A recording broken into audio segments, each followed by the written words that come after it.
So hey guys, welcome back. This is Anmol Shukla and a very warm welcome to my YouTube channel History with me. आज का ये lecture आपके लिए बेहद खास होने वाला है क्योंकि यहाँ पर मैंने वो टॉप 15 टॉपिक्स कहें या इम्पोर्टेंट क्वेश्चंस कहें जो फंडामेंटल्स ऑफ मैनेजमेंट को पूरी तरीके से कवर कर देते हैं। चाहे कोई भी एग्जाम आप दो, B BBA, MBA, any type of university exam, हर यूनिवर्सिटी के लिए, किसी भी प्रोफेशनल या बिजनेस रिलेटेड एग्जाम के लिए या 11th या क्लास 12th के लिए, ये कुछ ऐसे इंपॉर्टेंट टॉपिक्स हैं जो आप कवर अप करके जाते हैं अगर, तो 95% आपका सब कुछ कवर हो जाता है फंडामेंटल्स ऑफ मैनेजमेंट पे। तो ये बेहद इंपॉर्टेंट क्वेश्चंस जो हैं इनके बारे में हम बात करने वाले हैं। और अगर आप कहेंगे कि भाई ये टॉपिक्स कवर हुए हैं कि नहीं, तो मैं आपको बता दूं कि भाई ये सारे ही टॉपिक्स जो 15 के 15 क्वेश्चंस हैं मैं ऑलरेडी कवर कर चुका हूं। फंडामेंटल्स ऑफ मैनेजमेंट की प्लेलिस्ट मैं पूरी ला चुका हूं, लेकिन फिर भी अगर इनमें से कोई भी टॉपिक मिसिंग है, यू कैन कमेंट। मैं जल्द से जल्द उस टॉपिक को वीडियो के फॉर्म में लेके आऊंगा। बट ये आपको याद रखना है कि 15 क्वेश्चंस जान है फंडामेंटल्स ऑफ मैनेजमेंट की। इस पूरे फंडामेंटल्स ऑफ मैनेजमेंट प्लेलिस्ट को कहीं फंडामेंटल्स ऑफ मैनेजमेंट के हर फंडे को 15 क्वेश्चंस कवर करते हो, इतना अगर आप करके जाते हैं तो 95% 95% आपका कवर अप हो जाता है। सो ये 15 क्वेश्चंस आपको लिख लेने हैं और एटलीस्ट अगर कुछ भी नहीं पढ़ के जा रहे एक दिन पहले अगर आप स्टडी कर रहे हो तो इन 15 क्वेश्चंस को तो एटलीस्ट आपको ध्यान में रख के थोड़ी बहुत स्टडी कर लेनी है। 85% अब आप ले आओगे, अगर ढंग से करके जा रहे हो तो 95% मार्क्स ले आओगे। तो याद रखना है आपको ये 15 क्वेश्चंस क्या क्या हैं। जल्दी से हम इनके बारे में बात करते हैं। तो पहला क्वेश्चन आप देख सकते हैं, लेकिन उससे पहले दोस्तों चैनल को सब्सक्राइब कर लें। इस तरीके की वीडियोस आपको मिलती रहेंगी जो आपके लिए बेहद हेल्पफुल होने वाली हैं। तो बस जरूरी यही है कि आप चैनल को सब्सक्राइब करें, बेल का आइकन दबा दें ताकि कोई भी वीडियो मिस ना करें। साथ ही दोस्तों फंडामेंटल्स ऑफ मैनेजमेंट की तो मैंने प्लेलिस्ट पूरी कवर अप कर दी है। तो अगर आपको डिटेल में पढ़ना है सब कुछ starting from the part 1 to the part 33, उसका लिंक आपको डिस्क्रिप्शन में मिल जाएगा। मैनेजरियल इकोनॉमिक्स में कवर अप कर रहा हूँ लगातार, बहुत सारे वीडियोस ऑलरेडी मैं डाल चुका हूँ, उसकी प्लेलिस्ट भी आप एक्सेस कर लीजिए। सबसे पहला क्वेश्चन है अथॉरिटी और रिस्पॉन्सिबिलिटी के बीच में डिफरेंस क्या है। एक बहुत इंपॉर्टेंट क्वेश्चन जहां पर हमें बताना है कि अथॉरिटी और रिस्पॉन्सिबिलिटी में डिफरेंस क्या है। कई बार ये अथॉरिटी और रिस्पॉन्सिबिलिटी लोग कंफ्यूज हो जाते हैं कि भाई ये आखिर है क्या। अथॉरिटी का मतलब डेलीगेशन से हम डेलीगेट करते हैं अथॉरिटी को। रिस्पॉन्सिबिलिटी का मतलब कि हमने कुछ रोल्स एंड रिस्पॉन्सिबिलिटीज दिए, कुछ रोल दिया है किसी पर्टिकुलर पर्सन को इन दी ऑर्गेनाइजेशन, उसका मतलब वो है रिस्पॉन्सिबिलिटी। ओवरऑल ये क्या है डिटेल में हमने बात की है, आप रेफर कर सकते हो part 16 of my fundamentals of management playlist, जो कि डिस्क्रिप्शन में आपको लिंक मिल जाएगा। उसका पार्ट 16 आप देखोगे, छोटी छोटी वीडियोस के फॉर्म में मैंने बताया है सब कुछ। तो पार्ट 16 जब आप देख लोगे तो ये पहला क्वेश्चन आपके लिए कुछ नहीं रहने वाला है। बहुत ही इंपॉर्टेंट क्वेश्चन है। एक रिपीटिंग क्वेश्चंस में आता है कि लगातार रिपीट होते हैं ना कुछ क्वेश्चंस, उनमें ये आता है। दूसरा क्वेश्चन देखते हैं। क्वेश्चन नंबर 2 है एक्सप्लेन सेंट्रलाइजेशन और डिसेंट्रलाइजेशन। लोग इसमें बहुत कंफ्यूज होते हैं, लेकिन अब आपको कंफ्यूज होने की जरूरत नहीं क्योंकि इसको बेहद आसान शब्दों में मैंने बयां किया है पार्ट 17 में। सो जब आप पार्ट 17 देखोगे तो ये वाला टॉपिक भी आपका कवर अप हो जाएगा कि भाई सेंट्रलाइजेशन क्या है, डिसेंट्रलाइजेशन क्या है। स्मॉल ड्यूरेशन की वीडियोस हैं, शॉर्ट फॉर्म में मैंने बताया है, लेकिन इसका ये मतलब नहीं है नोट्स नहीं है। नोट्स भी आपको अवेलेबल हो जाते हैं। तो डिस्क्रिप्शन में आपको लिंक मिल जाएगा टेलीग्राम चैनल का, वहां पे फंडामेंटल्स ऑफ मैनेजमेंट के सारे नोट्स मैं ऑलरेडी अपलोड कर चुका हूं। थर्ड क्वेश्चन देखते हैं, थोड़ा घुमा फिरा के पूछा है कि कोऑर्डिनेशन जो होता है it's the essence of management, discuss.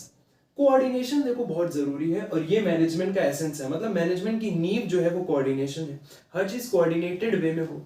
तो जब हम मैनेजमेंट में की बात करते हैं कि भाई कोऑर्डिनेशन जो है ये मैनेजमेंट का एक एसेंस है, तो यहाँ पर हम बात करते हैं प्लानिंग, ऑर्गेनाइजिंग, डायरेक्टिंग, कंट्रोलिंग की, जो कि मैंने सब कुछ पढ़ा है। तो इसमें आपको और कुछ नहीं एक्सप्लेन करना है, आपको एक्सप्लेन करना है पीओडीसी, आपकी प्लानिंग, ऑर्गेनाइजिंग, डायरेक्टिंग, कंट्रोलिंग को।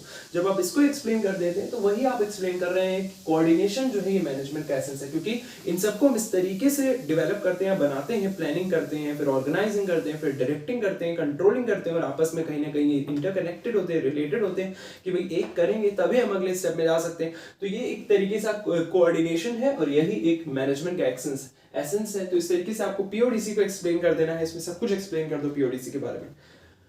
प्लानिंग और कंट्रोलिंग किस तरीके से एक दूसरे से रिलेटेड है, how planning and controlling are related to each other, that is your question number 4। यहाँ पर आपको बताना है यही चीज। तो देखो मैंने ऑलरेडी बताया था जब मैं कंट्रोलिंग पढ़ा रहा था कि भाई प्लानिंग जो है अगर हम करेंगे तभी हम कंट्रोलिंग पे आ पाएंगे। ठीक है, कंट्रोलिंग को कंट्रोलिंग हम सोच भी नहीं सकते अगर प्लानिंग ना हो। हमने बताया था कि प्लानिंग और कंट्रोलिंग सिक्के के ये एक ही पहलू है, हम कह सकते हैं हेड और टेल। जिस प्रकार से सिक्के, एक ही सिक्के में हेड और टेल होते हैं, ठीक उसी तरीके से एक ही सिक्के के दो पहलू हैं, प्लानिंग और कंट्रोलिंग।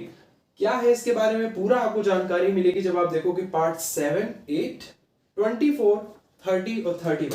तो आप इसके लिए क्वेश्चन नंबर 4 के लिए पार्ट 7, 8 या कंट्रोलिंग पार्ट के लिए आप 29, 30, 31 ये कुछ पार्ट्स हैं, ये रेफर कीजिए। पूरी क्लैरिटी आपको मिलेगी क्वेश्चन नंबर 4 के रिगार्डिंग। क्वेश्चन नंबर 5 की बात करते हैं भाई। ये टॉपिक जो है वो हर जगह पूछा जाता है, चाहे आपकी 11th और 12th की क्लासेस हैं या बीबीए या एमबीए में कोई भी सेमेस्टर में आपका फंडामेंटल्स ऑफ मैनेजमेंट हो, जहां पर डिसीजन मेकिंग के बारे में बहुत पूछा जाता है कि भाई डिसीजन मेकिंग क्या है और उसकी टेक्निक्स को भी बयां करो। तो भाई ये बहुत ही इंपॉर्टेंट टॉपिक है जहां पर लोग कंफ्यूज होते हैं और लोगों को समझ नहीं आता तैयारी कैसे करें। मैंने अच्छी तरीके से इसको भी समझाया है। पार्ट 11 आप रेफर कर सकते हैं इसके लिए भी। याद रखिए एक बात मैं फिर से बोलूंगा कि घबराने की जरूरत नहीं है। अगर आप एक दिन पहले पढ़ रहे हो, इतना देख रहे हो कि भाई मैं इतनी ज्यादा रेफर कर रहा हूं चीजें, ये वीडियोस जो है ना ये कुछ भी नहीं है, ये 7-7, 8-8 मिनट की वीडियोस हैं। तो देखना चालू करोगे तो तुरंत खत्म होंगी, ठीक है। Question number 6, organising is a mechanism of management. पहला मैनेजमेंट फंक्शन ही हम पढ़ते हैं प्लानिंग और दूसरा हम पढ़ते हैं ऑर्गेनाइजिंग। तो ये एक दूसरा मैनेजमेंट फंक्शन है ऑर्गेनाइजिंग।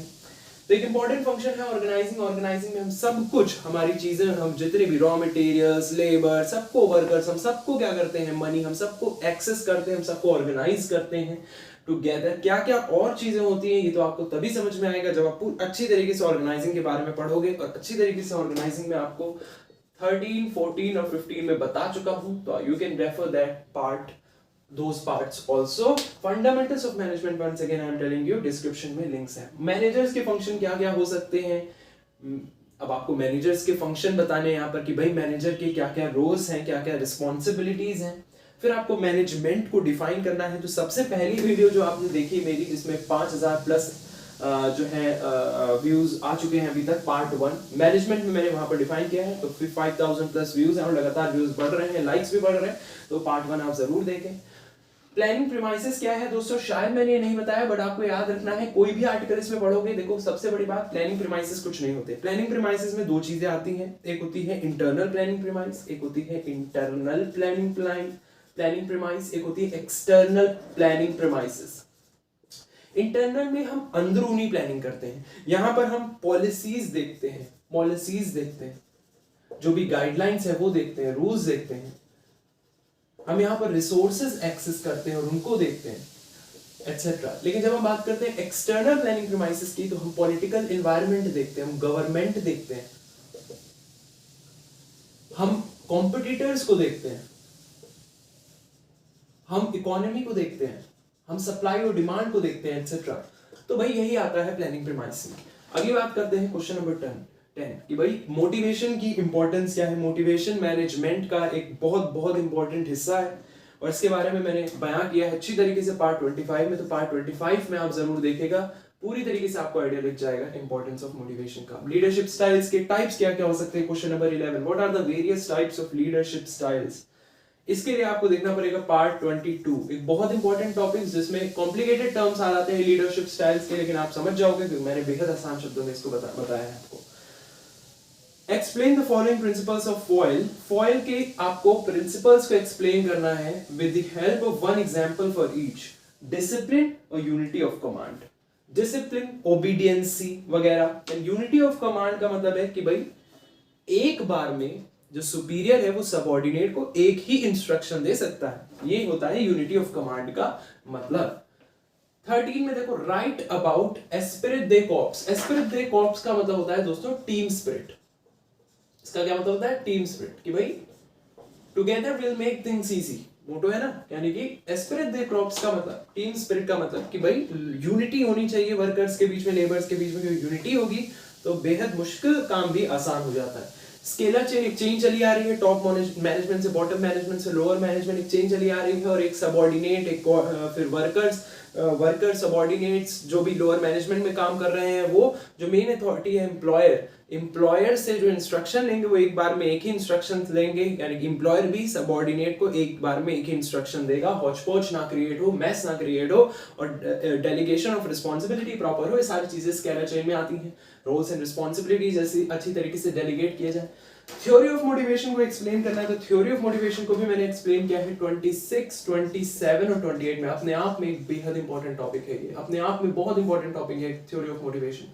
और लास्ट में आपको स्टाफिंग पे एक शॉर्ट नोट लिखना है, जिसको कोई भी आर्टिकल पढ़ोगे 2 मिनट में आपको समझ में आ जाएगा। तो ये 15 क्वेश्चंस फंडामेंटल्स ऑफ मैनेजमेंट के जो बहुत इंपॉर्टेंट है, और 95% आपकी तैयारी कंप्लीट है अगर आप ये पढ़ते हो तो। प्लेलिस्ट को एक्सेस कर लीजिए, वीडियोस देख लीजिए जो भी मैंने रेफर किया है, you good to go for fundamentals of management. Thank you.